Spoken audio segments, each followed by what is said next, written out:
All right, we are live with Mediumwave Dave and your host today, Logan Manzanares. Who's out there excited? Dave, are you excited out there? I'm hell excited. Let's go, let's go.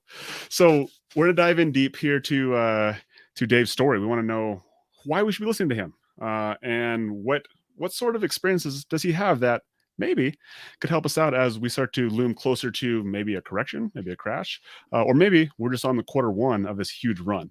So without further ado, Dave, why don't you give us a little backstory of kind of who you are, how you got into the game of real estate, and just why people should listen to you. Like, give them like a one liner why someone should actually listen to this probably 45 to an hour interview.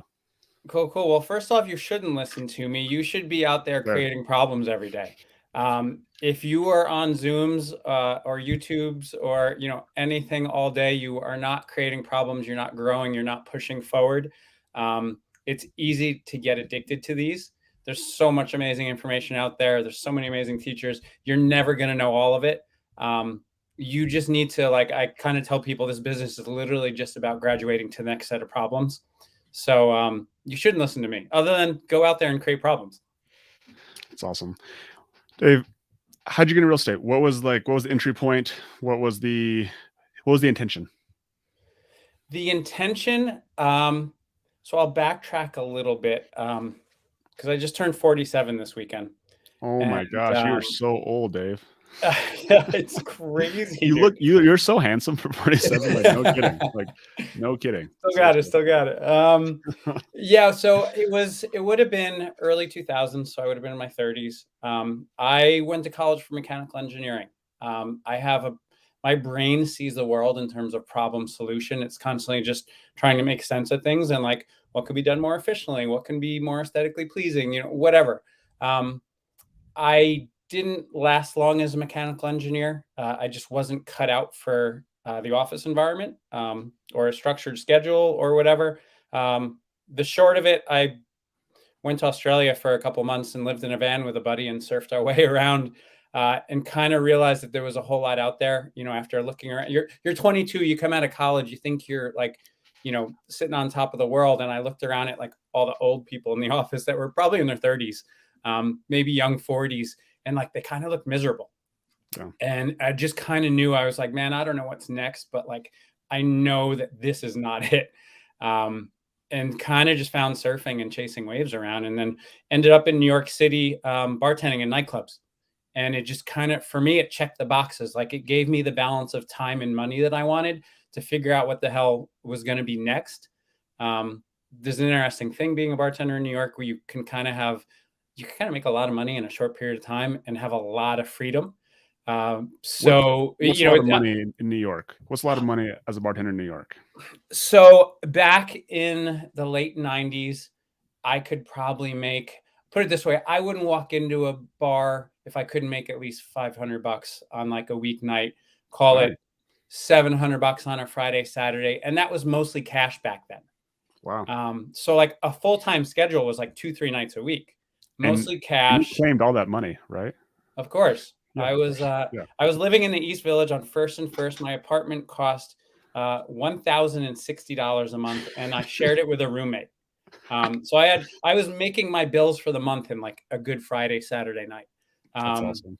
And so how did this end up in real estate, right? I was coming up on my 30s. I kind of had always wanted to do other things, and so that was what allowed me to try other things. But because I was so happy with my life, I never had that motivation to treat anything as more than just a hobby or a side project. Mm-hmm.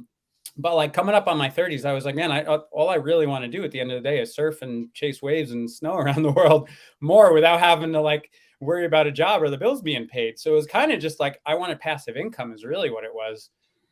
The first book I ever read was Robert Allen, Nothing Down.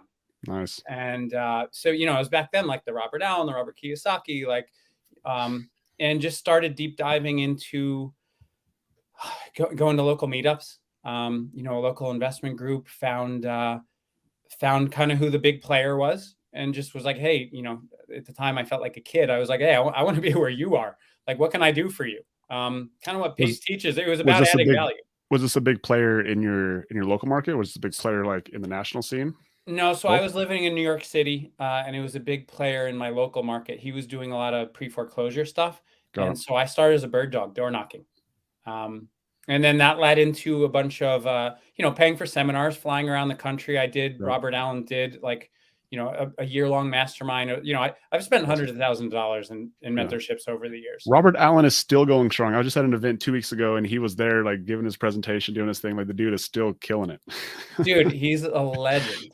Legend. I love that what that guy's done for all of us. Yeah. Um, yeah, so I was trying to get passive income just literally as a way to keep my lifestyle going. Like nothing Right. more. Like didn't have any, I don't know. I liked problem solving. It kind of checked the boxes in my brain. I was like, well, I like solving problems. Right. I like my freedom. I like the concept of a passive income.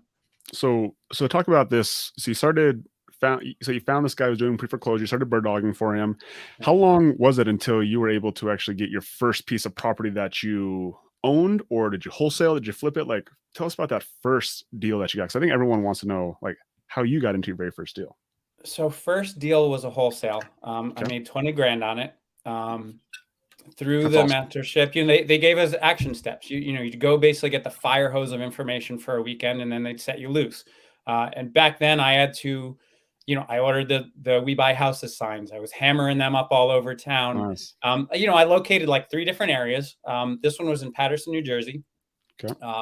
I was driving around, in my old 1990 Volvo, and I was putting up signs. I was knocking on doors. I was hammering postcards to boarded up buildings. Nice. And then, I had a notebook. I was writing everything down. I'd go into the tax assessor's office. I'd look up all the owners, and then I'd do mailings. Like I didn't know what skip tracing was. Like I would go home and I would order, because I worked in nightclubs, so I'd order nightclub flyers. But I would make up Nice. my own graphic for it, and I would, take a picture of someone's house, whatever, make that like the formula, write up my own stuff. I would do like these black skull and crossbones, like anything just to get people to like not throw it away. Was the goal basically. Like you just want the conversation, and then it would all, head to a phone number, and then like people would randomly call. And yeah, so my first deal, I mean, it was a piece of crap, but I wholesaled. I made $20,000, Nice. and that kind of proved concept.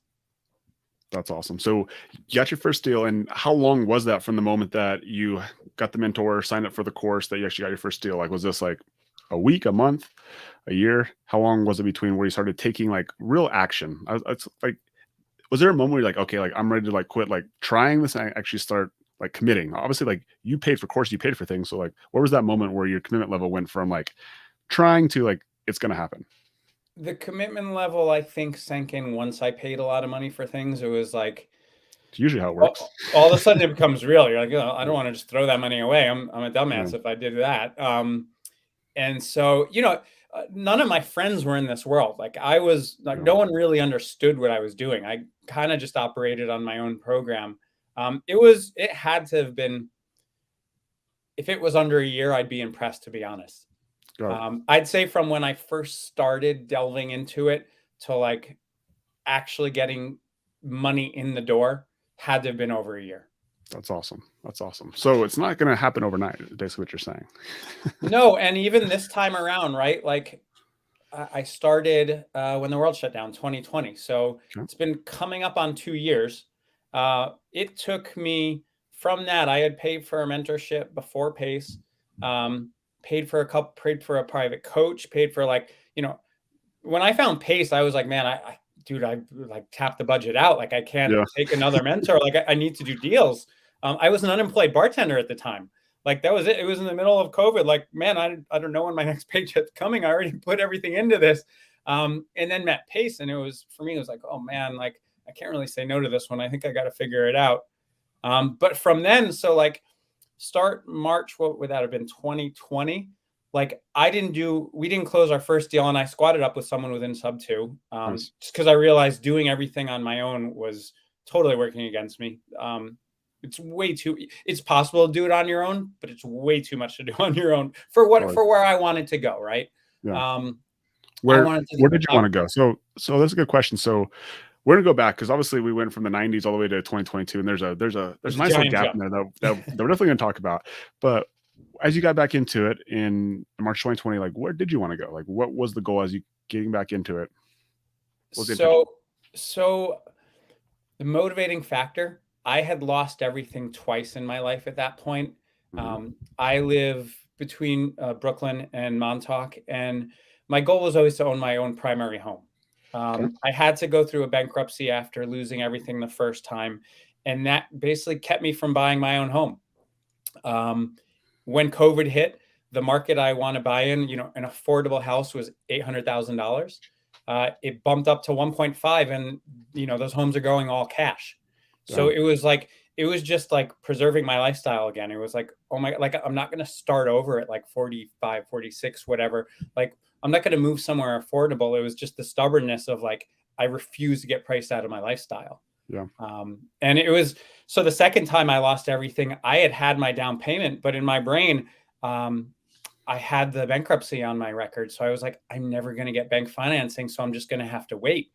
So I put the down payment into another project, into a restaurant where I'd spent my whole life thinking like, oh, I'm just going to make back, 5X in the next couple of years, and then I'll buy my house cash, or I'll buy a bigger house. Never would have planned for what happened. But yeah, I mean, at this point, it's literally just like scramble mode of like, I'm not getting priced out of the life that I know. Like I refuse to sacrifice that. So we're gonna come back to 2022, but let's address these losing it all twice, because I think it's one of the marks of any entrepreneur is what I call a cycle, right? Everyone has fun on the way up. Everyone's living the dream on the way up, and it's how you respond when it all comes crashing down is a mark of like that's truly who you are. So, Dave, tell us a little bit about the first time that you lost it all. Walk us through the situation. I'll never forget the phone call. Oh, it actually give me chills. It was, someone had basically looked me up. And I got the phone call from a Detroit number. I own a lot of property in Detroit. First property there that I was actually holding, I bought on a credit card. Funny enough. Nice. And I was, the engineer in me, I was smart. So like, mind you, I'm flying all around the country. I'm in this mentorship. I'm watching, and it was at a time when like, I was new to the market, but I knew that dumb things were happening that weren't sustainable. Like just logic kind of dictated, like you can't go put $2,000 down on a pre-construction lot and turn Mhm. it for $50,000 like 2 weeks later. Like that, people are going to get caught with their pants down. So like Yep. I played the slow game. I was like, and I had my rules. I was like, I'm going to buy in a market that cash flows well. I'm not going to pay more than 50 cents on the dollar. If I refi cash out, I'm not going to pull out more than 70%. So like in my brain, I was always going to have multiple exit strategies. Yeah. It's the X factor of like what I didn't see was that phone call coming, that my tenant had moved out. And this was after 2008, after everyone had, because, I was in my brain, I thought I had all my bases covered. I was smart. I had multiple exit strategies. I was covered, whatever happened. A tenant had moved out. And the call was, hey, is this, Dave? Yeah. Do you own this place? Yeah. Do you know you have no plumbing?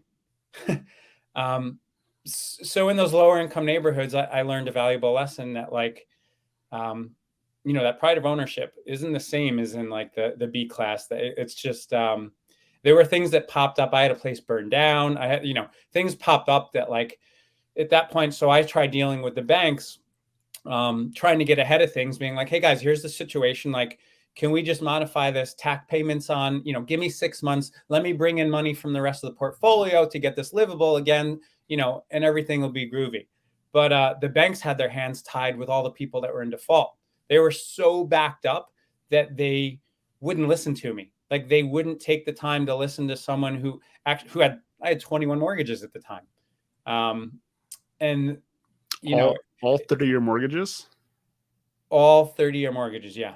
Wow. Dude, I mean, they were handing out no doc loans, and I just they're like, well, you're going to give me another loan. Of course I'm going to say yes. Like, why wouldn't I grow my portfolio? Seriously. I didn't know better. I was like, this is my retirement plan. And then another thing you said, you would always make sure that you kept 70% leverage on a property when refinance. Could you back then leverage more than 75%? I could have. Yeah. They were given like 90% back then. I on refinances. Oh, dude, on like no doc, like I mean, if you had a heartbeat and like, you know, Mm, it was crazy. I mean, it was the wild. Looking back, like I kind of got in at a crazy time, yeah, um, which amazingly I learned a lot.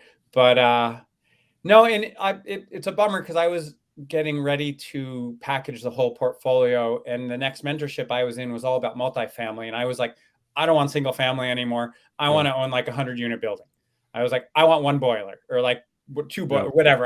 yeah, That was where my head was at, and when it came crashing down, it finally it, there's a couple things I messed up. Right, I yeah, was going so fast. I bought everything in my own name. If everything was in a company, I could have just walked away, and literally started over the next day. yeah. I had all these mortgages in my personal name. So it was all tied to my personal credit. And, at some point you just kind of give up. You're like, dude, the banks gave up. So like that, what am I going to do? Like I Yeah. had gone through all my personal savings. Like there was nothing left. I was like, oh, well, lesson learned. So, let's go back to these. So you talked about one, like the house burned down. Talk about losing the plumbing. So if you were to look back on it, what sort of things when you're back in that situation would you have told Dave now? 20, not 20 years, I guess more like 15 years later, of how you could have prevented those things from happening, or what you would have done going forward to ensure that you were able to keep the properties. I would have said, screw my personal credit. Like, let's just say I made Yeah, all the same mistakes up to that point, and yeah, I was dealing with what I was dealing.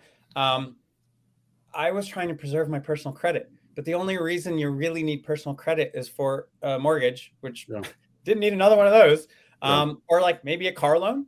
Like, other than that, I was like, who cares? I should have just kept my money, let the credit go, because then what happened, as soon as I stopped making payments, the bank started calling me like, hey, what can we do to help you?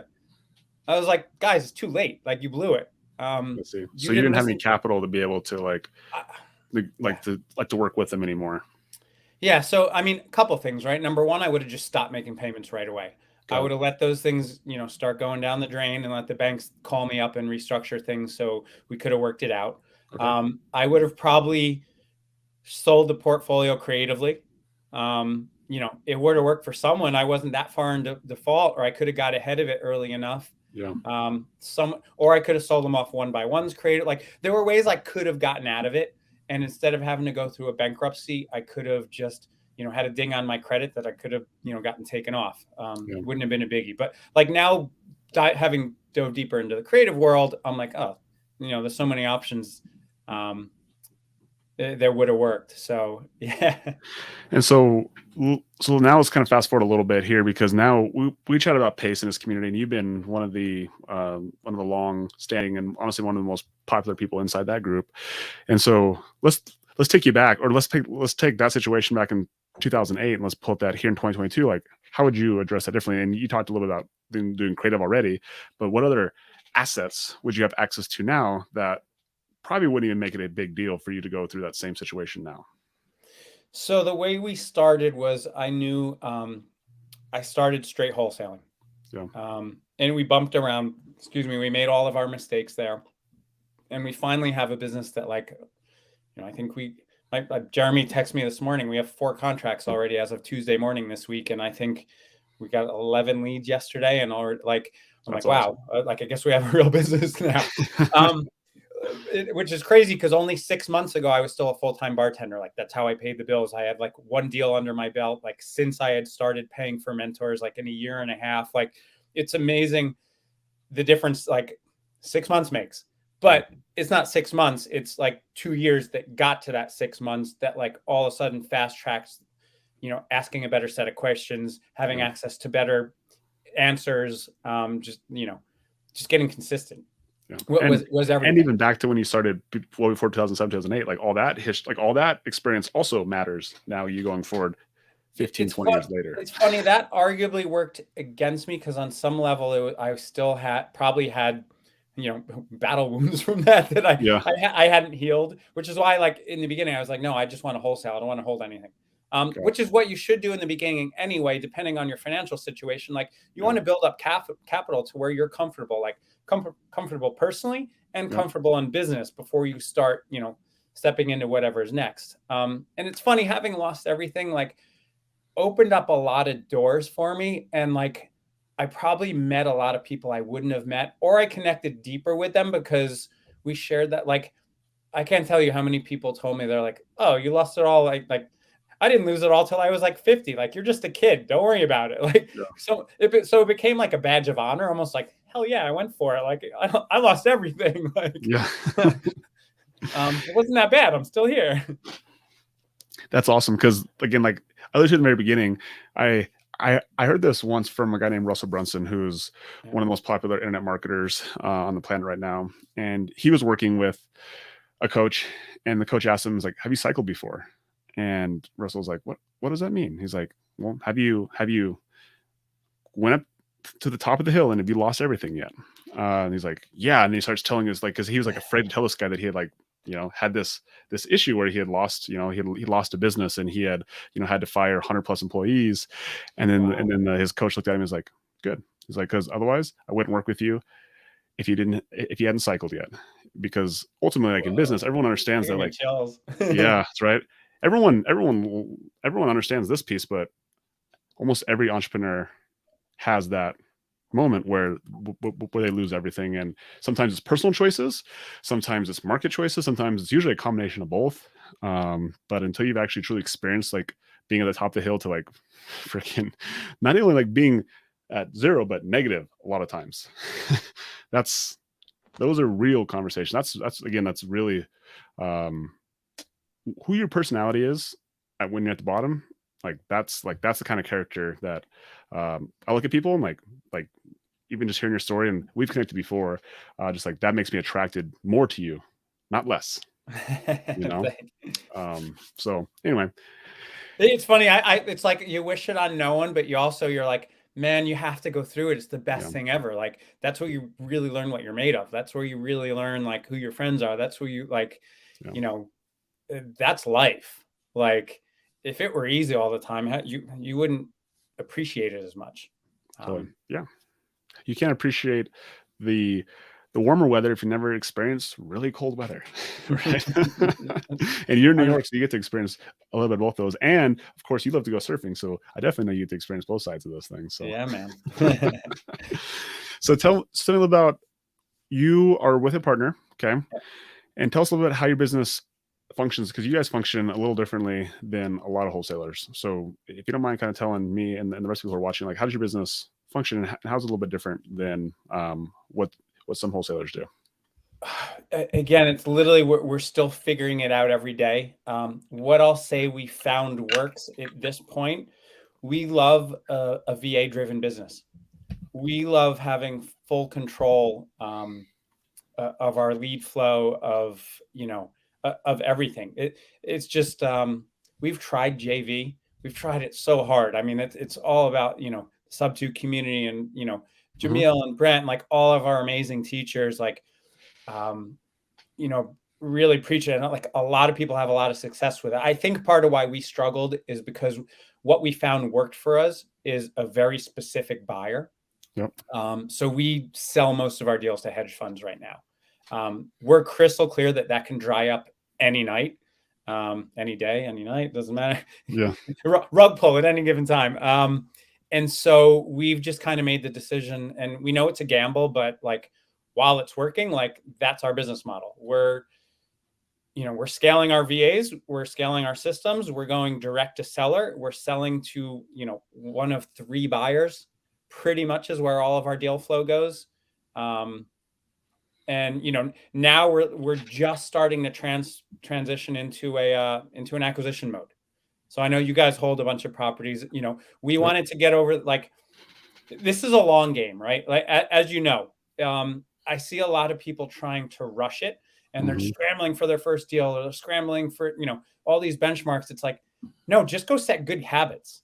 Like, don't worry about what happens next. Just set good habits, and Yeah. like, create your first problem, and then come back to the community and figure out what's next. So like, that's what, like, we try and dumb it down. Like, we tried to do too much. We tried to outsmart it. We tried, too many markets and too many marketing. Like, we tried it all, and then finally we're like, wait, this one little thing over here seems to be working. What if we like put the blinders on? just pay attention to that. See what happens if we tweak a little bit. What if we get more efficient with it? What if we turn it up a little bit? What happens? And then just kind of like all of a sudden, like, okay, we're going to do more of this. And like, it's that easy. So like when people ask like, oh, well, like, what is your marketing spend, or what advice do you give in market? Like, I'm like, I don't know. In my market, cold calling didn't work. Yeah. Like we went through zero to hero, which was part of why we're like, we're going to wipe the slate clean. We're going to literally pretend we know nothing. We're going to do exactly what they tell us and see what happens. And they said, well, you're going to hire a VA and you're going to cold call and you're going to do it. And like, we did that for months and it was horrible. But everyone else was doing deals. We're like, we're smart enough to know better. Like, what the hell's going on? Just so happens the market we chose doesn't respond as well to cold calling. But you constantly just have to like be testing, and then pay attention, tweak. Like, that's what this business is. You're like, every day it's just testing, paying attention to correct and continue. So like, we still don't have it dialed. We have it dialed as a much higher level. And now the problems that we solve every day are like bigger problems. But yeah, that's, I don't know. There's so much value in what you said right there. And I think for anyone who's new to entrepreneurship or new to real estate or wholesaling or any business for that matter, like the value of having coaching and mentorship is that you get the speed to action a lot quicker, right? Because most times when you can watch stuff on YouTube, you can watch stuff all over the internet for free, and it gives you ideas. It's like, oh, that makes sense. And then, like what Dave said, like the moment he pays for something, the action starts to happen. It's like, okay, now I have to commit, right? And so coaches and mentors, they give you templates, they give you stories, they give you actionable things that they have seen work in their specific situations, and they try to minimize as many variables as you possibly can. Pace is like one of the people who, like, he's done so many deals, so many different types of deals in so many different markets that generally, like, if he tells you something, like, there's a good chance that it's probably going to work at least the first or second time. But it doesn't always happen. Like, it still doesn't always happen, right? Like Pace is by far probably one of the best real estate mentors in the game, and it still can take time, right? And I think that was one of the values that you just shared right there. And if anyone who's listening doesn't know what Zero to Hero is, if you're inside the Sub 2 group, like, you get it as part of this program. But Zero to Hero is a program that Pace did for free with Matt Beard and Cody Barton, his partners. They literally created a business from scratch, and in 3 weeks they got, I think, 2 or 3 deals, and they did it all through direct to seller, which is what Mediumwave Dave said. That's his type of business as well. That you have a VA who's cold calling, and then you're basically talking to sellers and closing deals, and then of course trying to disposition those deals as well. And so, like, that Zero to Hero program is really, really cool. And Dave watched that to a T, and it still took you lots of time to figure out what worked for you, right? Yeah, it took us a while. And so some people quit after, oh, it didn't work. Like, who's to blame, right? Oh, it's Pace's fault, or it's the market's fault, or it's whatever's fault, right? But the cool thing that I hear in you, and honestly any successful entrepreneurs, is like 100% ownership. Like, we figured it out. Like, it didn't work in our market, so we tried something else. It wasn't like, oh, we're gonna blame Pace, so we stopped, or we're gonna blame the market, so we're gonna stop. It's like, we're gonna try something else. We're gonna try text message. We're gonna try, like, what did you guys try? Just out of curiosity. If cold calls didn't work. Yeah, we're running text messaging. There you go. So much easier too. You just have to find what works for you, and I parrot Pace a lot because everything he says just rings true. Yeah. The problem with marketing is every method works. Totally. Like, you just have to find the one that you can consistently show up every single day and do, or pay someone to do, or partner with someone to do. Like, doesn't matter which one it is. Like, they all work. We probably could have got cold calling to work if we stuck with it long enough, but like, why make it harder on ourselves? It didn't work for us, so we pivoted. Yeah, and a lot of it can be market dependent. A lot of it could be like maybe the tools weren't set up right. Maybe it just didn't jive with your personality. Like, there's so many different variables that, again, that's why as long as you have the spirit of like, I'm just going to keep going at it, I'm going to make it work. That's where commitment comes in, because some people want the how before they make the commitment, and then all of a sudden they get paralyzed because they're just like, I'm not sure how to do this. No, and that's why I say, like, we just got one of the contracts we got this morning.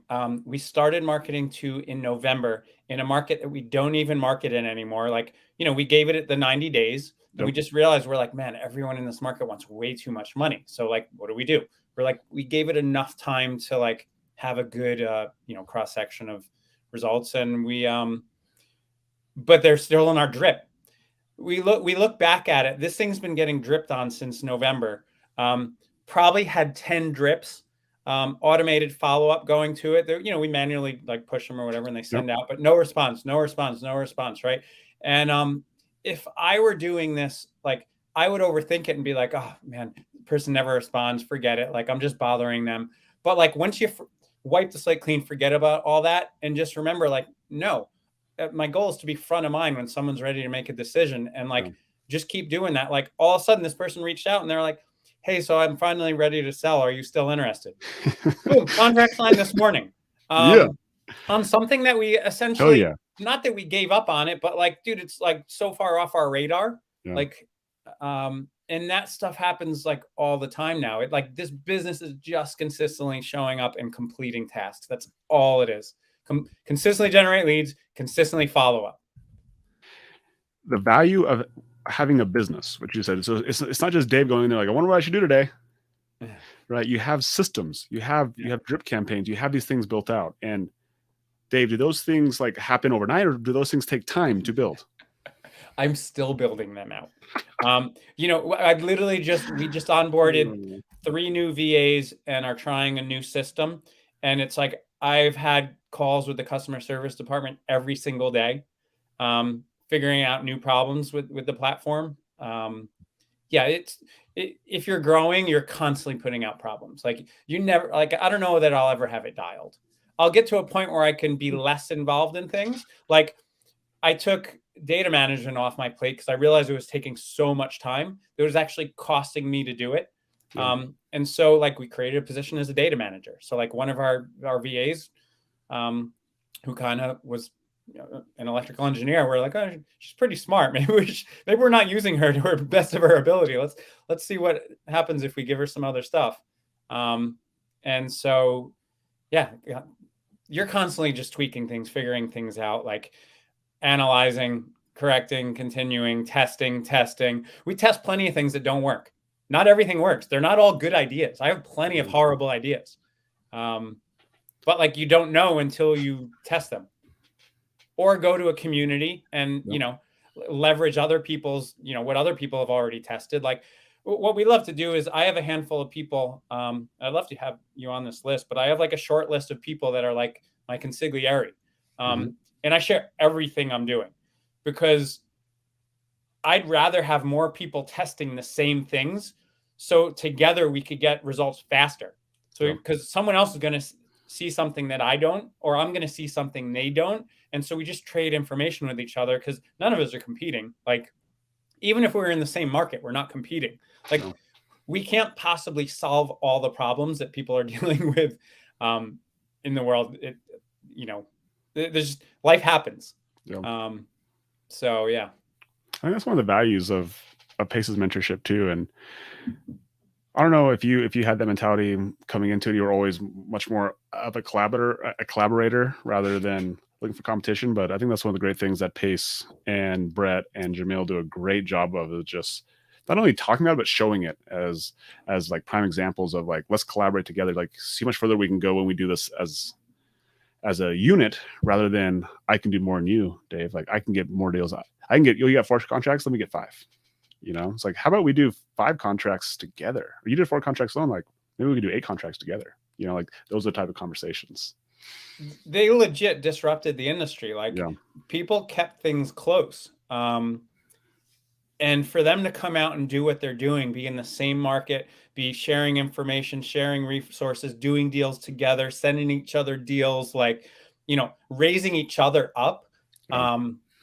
It's really inspiring. I mean, obviously there's a reason we're a part of this, because we saw the writing on the wall. Like, I want to be a part of this. Like, this just feels good. This is what I want to put out in the world. This is what I want to be a part of. Yeah.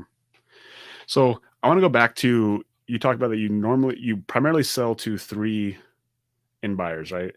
Are these all hedge funds, or is one of them hedge funds, 2 of them like other buyers? Like, who are these 3 end buyers? So quick caveat, my partner handles that whole side of the business. We literally drew a line in the sand. but I'm, kept current on everything that's happening. And it's pretty much one buyer, to be honest. Got it. There's just one that like we like their buy box the most. Yep. We find, we pulled all of our data for that one buyer. Like we essentially just try and fill orders for one buyer. Nice. So let's say there's wholesalers out there. Let's say they're in the sub-2 group or the non inside the sub-2 group. Like, how does someone approach a hedge fund buyer? Because these guys like these are the buyers, like they want deals, right? So how do you approach a hedge fund buyer like that and tell them that I'd like to sell you deals?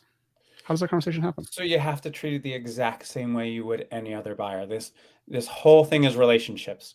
Yeah. You have to prove that you are serious enough for them to pay attention to you, which means you have to generate enough leads to kind of get on their radar. You have to do the work of like not sending them crap. Like you have to send them. They give you their buy box. Yep. You have to check every box on their buy box, or don't send it. Like, because you're wasting their time. Like they're operating at such a high level. Like if you clog up their system, you just burned your relationship. So it's building a relationship with another human, just the same as you would any other, human. Yeah. And then treating that relationship with respect in business. So where would you find these hedge fund buyers at? Like something you Google? Is it something that you have to like know a guy who knows a guy? Yeah. So that's the thing, right? Like we couldn't necessarily like refer our guy because again, it's like, it's a relationship that we've built. Yeah. LinkedIn. Got it. Straight up, all these people exist on LinkedIn. Yeah. You're going to want to find someone specific to your market. That's awesome. But it is that easy. Yeah. And then you get to know someone and now you're kind of like, vouched for, and you just, you build on it from there. You just made all the people who were like trying to work with hedge funds, people who weren't committed, you just made them really sad because they're actually going to have to like put some effort. They have to commit to actually building a relationship. It's not going to be easy as just Googling and calling a phone number like, hey, I got some deals for you. It's like, no, it's not just paying for a buyer's list and blindly sending things out and expecting everything to go for top dollar. Like, let me just spam you. No, Jeremy literally talks to like that person every day on the phone because their buy boxes also change practically daily. It seems like. You mean it's a human being? It's not just some big corporation company and there's like a human being behind this thing? There's a bunch of human beings behind this. Yeah. This sounds terrible. I don't know if I want to do this. You may go play golf with them. Who knows? I'm going to go golfing with a hedge fund. That sounds crazy.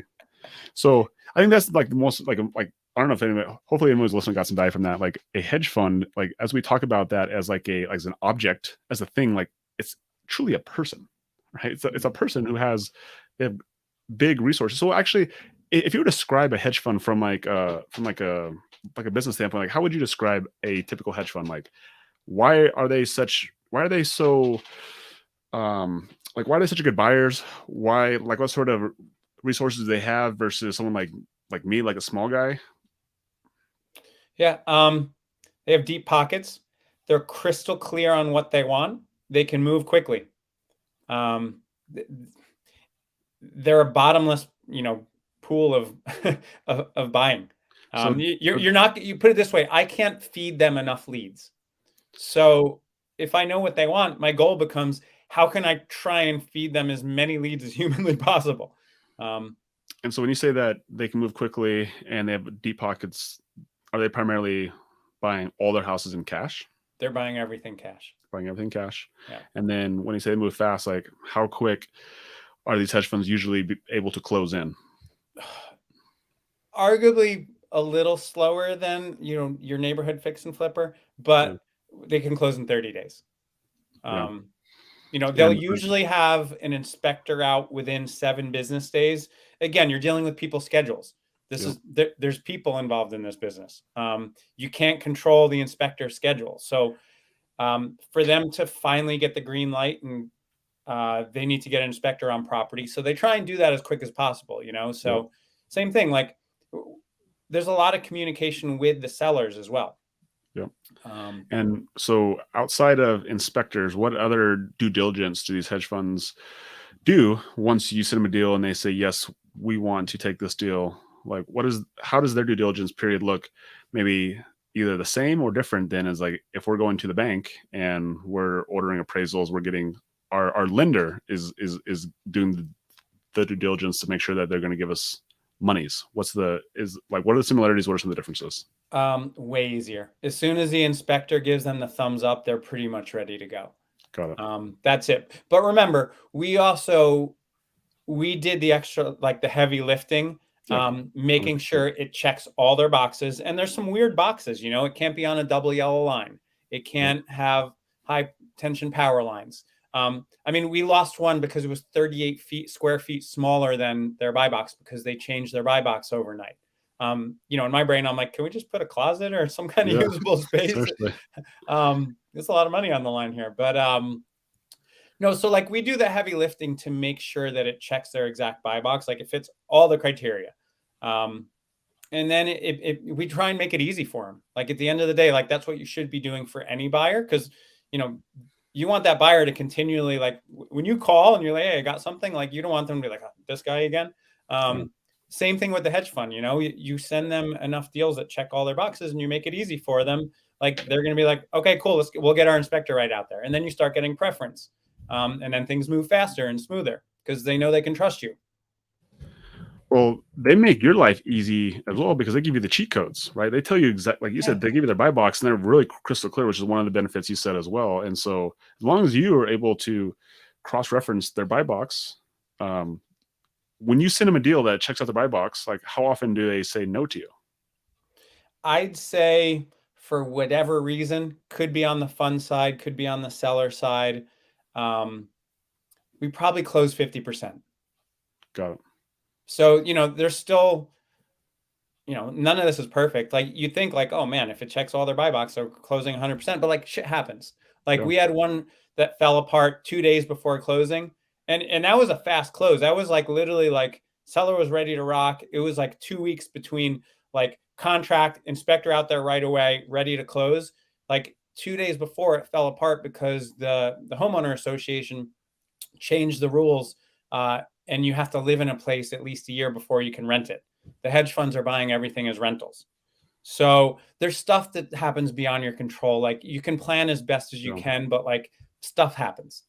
So like in those type of situations, though, they're generally outside necessarily the hedge fund's control. It's like maybe like HOA or other covenants issues. It's not so much like if it checks the hedge fund box, if it does not go through, it's generally because of some external circumstance that was kind of like a crazy covenant or HOA or something like that. Would that be fair? And that's why generally we love our direct to seller stuff because we want to control as many variables as we possibly can. We want to control our communication with the seller. We want to control, that the property checks all the boxes because we pulled the data. We were like, those are like the things like we're just trying to like make it easier on ourselves. So, we could transact faster and, more. That's awesome. So you talked a little bit about that. You guys have VAs who are doing texting. You have guys who are doing some of your data stuff. So for anybody's out there, maybe in the sub-2 group or maybe just a wholesaler out there, like how do I come to Dave and provide value to you? Is there anything I can do for you to provide value to you? Man, so we've been, like I said, we've been struggling with this. Like I would love to get other people paid. Like we pulled a list for our accountability group. That's our seller's buy box and just, gave it to them and said, here, go work this. Like we know these, like we pulled the list, like we pulled it for our buyer. Like it's literally the same exact list we're working. We're just giving this one to you and we're not going to work it. Honestly, it's tough. We found that we're staying in our lane. We're going to keep doing what works. And that's working with VAs. That's selling to the same handful of buyers. And then moving forward, we are moving into acquisition. So I'd say the best thing someone can do is give us creative deals or, or stuff in Atlanta. We've even got like that niche specific to where like, we were thinking like, oh, I want luxury markets and I want big, like, we're like, no, like we know this market really well. It's so well that like, instead of trying to, reinvent the wheel, like we know what zip codes the funds are buying for long-term holds. Like we're literally just going to buy for our own portfolio in the same exact zip codes. Like what we may do is like one for us, one for the fund, one for us, one for the fund, like moving forward.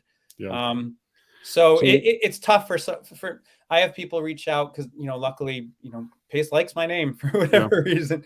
And so it gets settled on a lot of Zooms. And then people reach yeah, out like, I want to work for you. And I'm like, we've tried. I yeah. don't have, like, my whole business is VAs. If you want to work for Mediumwave Dave, you better bring him something. Don't just say I'm here for a job. Let me help you. It's like bring him like what could they bring you? Could they bring you a lead? Could they bring you a signed contract and you could sell it to the hedge fund?